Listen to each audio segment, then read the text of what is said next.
അങ്ങനെ പറഞ്ഞു പോകരുത്. ഞാൻ ഫിഗറിനെ കുറിച്ച് സംശയങ്ങളുണ്ട് എങ്കിൽ അത് കൃത്യമായും അത് അണിയറ പ്രവർത്തകരാണ് ചെക്ക് ചെയ്യേണ്ടത്. അണിയറ പ്രവർത്തകർ ചെക്ക് ചെയ്യാത്ത സിനിമയുടെ ഉത്തരവാദിത്തം നിങ്ങൾ എടുക്കേണ്ട. ആ സിനിമയുടെ ഉത്തരവാദിത്തം പൂർണ്ണമായി എടുക്കേണ്ടതില്ല. അങ്ങനെയെങ്കിൽ അങ്ങനെ ഒരു സിനിമ പ്രദർശിപ്പിക്കാൻ പാടില്ലല്ലോ.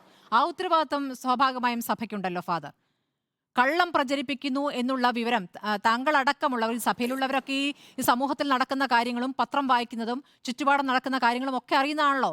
രാഷ്ട്രീയ മുതലെടുപ്പ്, വർഗീയ വിദ്വേഷം പ്രചരിപ്പിക്കൽ, ഇതൊക്കെ നിങ്ങളും കാണുന്നുണ്ടല്ലോ. അപ്പുറത്ത് നിങ്ങൾക്കും നഷ്ടങ്ങൾ ഉണ്ടായിട്ടുണ്ടല്ലോ. മണിപ്പൂരിലെ നഷ്ടം, മണിപ്പൂരിൽ സംഭവിച്ചത് എന്തുകൊണ്ടാണ് നിങ്ങൾ പ്രദർശിപ്പിക്കാതിരുന്നത്? ഇന്ന് പ്രദർശിപ്പിച്ച ഒരു പള്ളിയുണ്ട്, ആ വാർത്ത കണ്ടല്ലോ.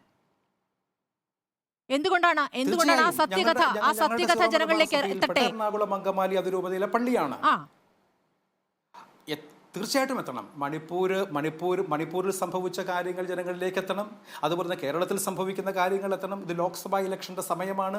തമിഴ്നാട്ടിലോ അല്ലെങ്കിൽ മധ്യപ്രദേശിലോ അല്ലെങ്കിൽ രാജസ്ഥാനിലോ എവിടെ സംഭവിക്കുന്ന കാര്യങ്ങളാണെങ്കിലും എല്ലാം ചർച്ച ചെയ്യപ്പെടേണ്ട ഒരു സമയമായിട്ട് തന്നെ നമ്മൾ ഇതിനെ കാണേണ്ടിയിരിക്കുന്നു.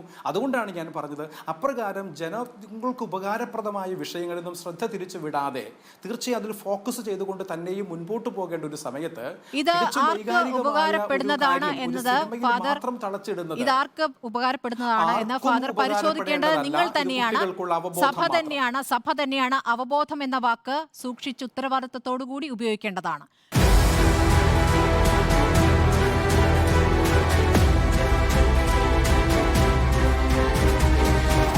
ഡിബേറ്റ് വിത്ത് സ്മൃതി പരുത്തിക്കാട്.